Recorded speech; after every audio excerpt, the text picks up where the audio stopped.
Today is the 3rd of June 2026. My name is George. That could only mean we have another episode of Message of Hope. His father's phone calls, go unanswered. His siblings, he's not interested. Church, yeah, not a chance. Now, I've known this family for over 20 years. Still going strong. Great people.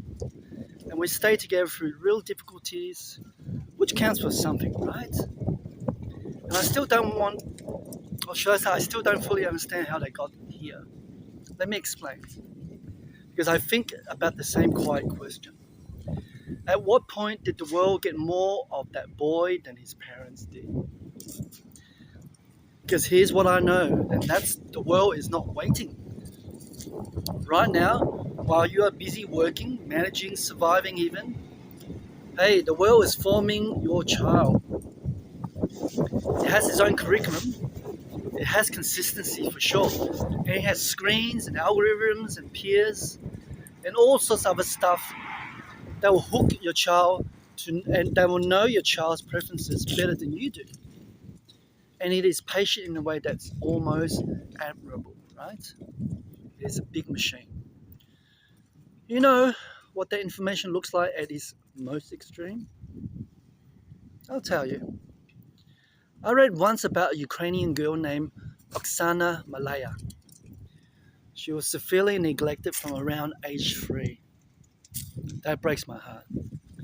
Yeah, she began spending most of her time in a dog kennel with the family's dog after being left outside. That doesn't make any sense to me. When the authorities found her at around 7 or 8 years old, she ran on all fours, barked, and had almost no speech. That's just mind-boggling. She absorbed absolutely whatever environment she was placed in.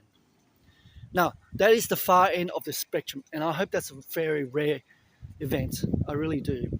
But the principle doesn't change at the milder end, does it? You see, children absorb the environment. You know it from first hand. The question is simply, whose environment is more deliberate? This, we've got to refer to Proverbs chapter 22, verse 6. This is what he says. Some golden nuggets here. Train up a child in the way he should go. Even when he is old, he will not depart from it. So now, before we go further, this is a wisdom observation. There's no contractual guarantees here. Some faithful parents grieve prodigal children. And that grief is real. It's not their failure alone. Some things you just can't explain. Out of your control. But here's what the verse does say. The formation you invest is not wasted, even when you cannot see where it went to. Yeah. So the word is train, not inform. It's not about the hope for being the best. It's not even to drag them to church and consider the job done. That's laziness, right? It says train. That's the focus is. The kind of investment that is repeated, it's deliberate, you know it, and it's consistent across years. That's the key. And I have to tell you, I wasn't perfect at this. Right? So you have to forgive me. I mean, there were client meetings at night, mortgage discussions that ran late, and dinners I missed. So the business pulled in. It always does, right? Especially when you start. That tension never fully goes away. But there was a commitment that I held on to. No compromise. For years, I drove my sons to youth group. Rarely missed it. And my sons, they didn't just attend, they invited friends. That was very encouraging, you see. And on one Friday night, a boy named Andrew got in the car. Now, my son had been wanting him to come for a long, long time. So I encouraged him. And we prayed also together. We kept praying for him quietly. But the key again is persistently. The way only a teenager who genuinely believes prayer works actually does. And finally, there was Andrew. Hey, voila, in the back seat, heading to the youth group for the first time. Awesome.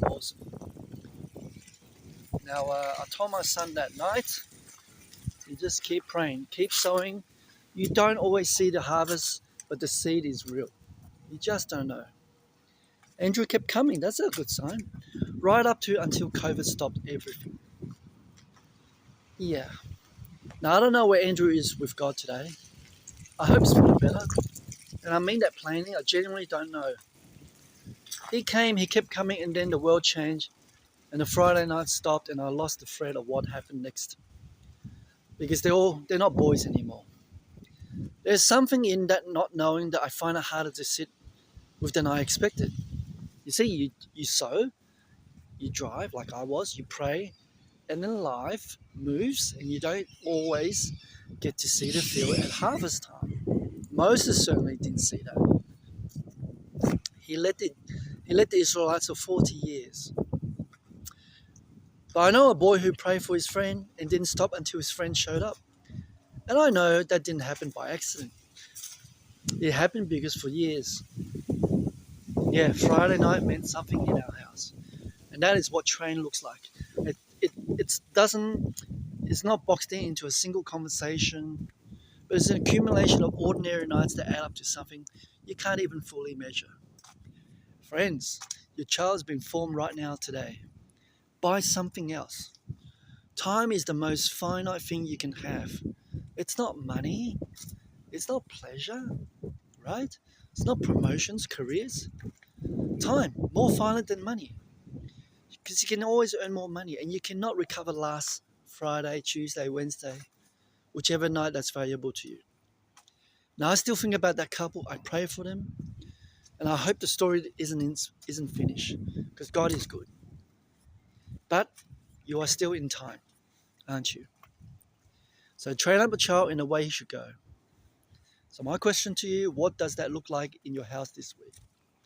And that's today's message of hope. Thanks for being with me. I appreciate it. I encourage you to subscribe to the channel. I got quite a few subscribed this week. I really thank you. It's very encouraging. Keep those comments going. Quite a few of them are really hilarious. I enjoy them. A bit of banter doesn't hurt. So subscribe, put a like, and most importantly, share these videos. I'll see you on the next one. Take care, guys. Bye-bye.